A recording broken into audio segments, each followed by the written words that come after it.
Hi guys and welcome to Horologique. Today we are going to be unboxing and doing the first impressions video on this Baltany Dirty Dozen style watch. Just as a reminder, don't forget that I'm going to be giving away this beautiful 36mm San Martin Explorer Homage to one of my subscribers. So don't hesitate to check the video where I talk about that. I'm going to be leaving a link in here. So go ahead and do check that to be able to participate in the giveaway of this beautiful timepiece. I know I'm a bit late to the party, but this watch attracted my attention and I got it on the 11/11 sale. And it ran me just over $100. Now it's a bit more. It's between $157 and $167. We'll talk about pricing later, but of course all links will be on the description below. And if you use those to buy this watch or any other watch in there, a little bit of commission comes to this channel, which helps me maintain it. So if you do, thank you very much. Okay, let's proceed. And as you can see, the watch comes on this pretty cool pouch, which is pretty hard, so it comes pretty well protected. You can count on that, and it is signed Baltany with their fan sign in there, which is very nice. Let's do something weird. Let's measure the case, because this might be useful for you for some travels. The case measures 8.7 centimeters by, and it barely gets there, by let's say 157, 58, you would say, 15.5 centimeters. So yeah, so it's a pretty good thing if you want to use it to store your watch in the house, or if you want to use it for travel. That's a very nice thing. And if you want to store something else, so let's look on it. And okay, here's the watch, and you can see that it's padded. Alright, and you can see that the watch comes pretty well protected. And you can see also that I have not opened it. Okay, so here's the watch. Let's see what else you get in the box. You get this Baltany cloth,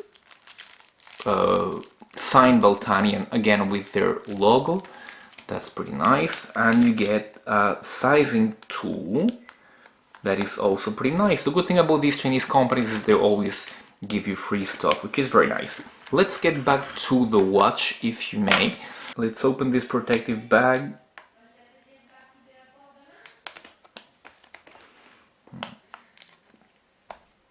It's not that simple on camera, but okay. I got it, yes. Alright, and as you can see, it comes wrapped on more plastic, so we're just gonna take that off.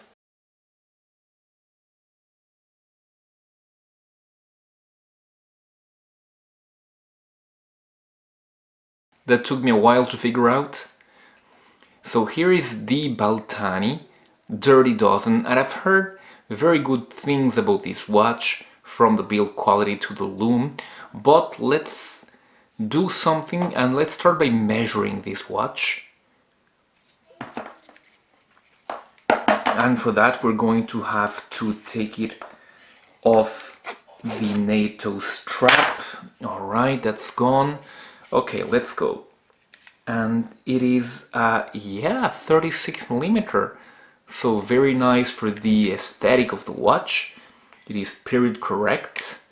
And we've got 12.8mm in height. And the lug to lug is a very small 43.2. And the lug width, it's gotta be 18, yeah, as you can see it's 18, a bit under 18.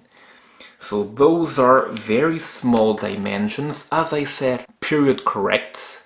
If you don't know, the Dirty Dozen types of watches were watches commissioned by the British military from 12 Swiss manufacturers, and this watch just recaptures a bit of that heritage in there.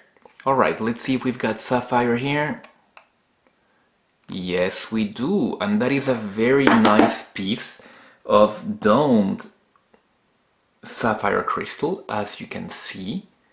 I believe that the greatest feature about this watch, let me zoom a bit on that very nice, very cool dial. The dial retains all of the characteristics of the vintage military watch. You can see that we've got the numerals written all over, but at 6, because we've got an off-centered small second in there. On the top of the dial, you can see that you've got the Baltany logo and the arrow, which originally was supposed to say that this was property of the British Ministry of Defense, which is not the case here, of course. At the edges of the dial, you've got a train track, which indicates the seconds, and you've got round lume dots at 1, 2, 4, 5, 7, 8, 10, and 11. And you've got rectangles at 12, 3, 6, and 9. And as you can see, the rectangle at 12 is flanked by 2 round lume pips, very much in the vintage military style. Let's not talk about that sub-second dial. Nothing special here. Some people do like very much sub-second dials. I'm okay with them. I actually prefer to see the big second just gliding on the dial, but this is cool as well, and pretty much it's period correct, so I would not hold it against Baltany. And the hand looks pretty good as well. Let's now talk about those hands, and those hands are something very special about this watch. I believe that they're one of its most beautiful aspects. The hour hand is a beautiful cathedral hand. Let me see if I can get a closer look. And that cathedral hand is pretty well done. It is polished, it reflects light very well, as does the minute hand, which is a normal sword hand, but it is segmented in 3 parts. The second hand on the sub-dial is just a plain baton hand, but with a round counterbalance. Something that caught my attention on this watch is the lume, so let's for a brief time see how the lume performs. Alright, if there's a strong point with this watch, it certainly has to be that wonderful bicolor lume. The numerals are filled with BGW9, and the hands and numerals are filled with old radium, glowing green.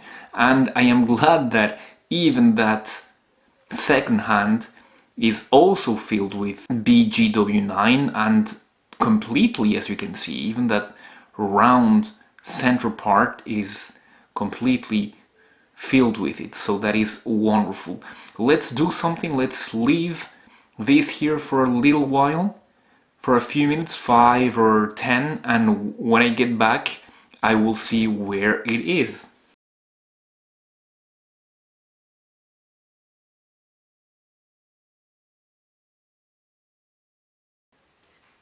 Alright, 10 minutes in, it is perfectly legible. Everything is. The colors have kind of mingled together. You cannot distinguish the blue from the green, but besides from that, it is all still perfectly legible. Alright, let's talk about the case now. And the case is a typical and simple shape. Everything is bead blasted here. No polishing anywhere, not even on the back of the watch, which is normal for this type of military watch. There's not even bevels or anything, any attempt to make this watch appear any more refined than it has to. Even the crown is unsigned with a bead blasted finishing. The crown is screwed down, helping with those 100 meters of water resistance, and the threading is pretty good, pretty even, and when you wind the movement, it has a pretty high pitch, and it does feel pretty good, like a pretty good quality movement.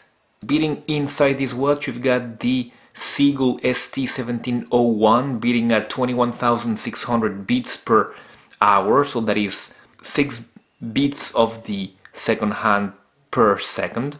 And as you can see, the measures are really good, quite impressive here. Within COSC actually, +5 with a very good amplitude and yeah, pretty consequent beat error, but nothing to be really scared of. These are pretty good measures. As you can see, we are within that +4, +3 to +5, which is excellent for this kind of movement. Very, very good.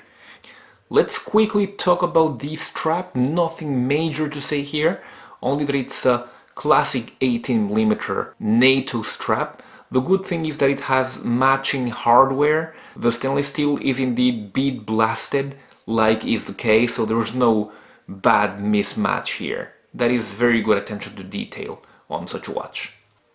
Alright, what to think of this little Baltany? First of all, dimensions are perfect. The reference to the past, to the Dirty Dozen, is very good as well, but brought up to the lights of today. I use the term lights on purpose because of that lume. That lume is just amazing on this watch. And even though you've got mismatching colors, as you saw, the lume is really, really wonderful with that bicolor lume, and that really have to take my hat off to Baltany for that. That is very, very impressive, and you don't see that quite often, especially at these price points. The fact that you've got a highly domed sapphire crystal is a very good point as well, and that dial is just, well, it's just a business. On the parts that are not as good with this watch, that would be maybe the price if you consider it. Maybe it's not on the bad list, but it's on the could have done better list. Let me explain myself. Last year I talked to you about the Escapement Time Flieger, and that had an NH35, and that was $80 I think, 80 or 90. This is 156, so almost double that. And it comes with a movement that is not as proven as the NH35. So that might play against this watch. However, I do want to like it because that face is just too pretty not to like. The price could be lower indeed. I would therefore suggest you to wait for a sale for this one, or to ask a seller for a bit of a rebate. I would love this one to be around the $120 mark, and in that case I would say hurry and get it. As it is wonderful, beautiful, but I believe a bit overpriced. That's been it for my part. Thank you very much guys for having watched the video. Don't forget to subscribe to the channel, and I'll be seeing you very soon. Goodbye.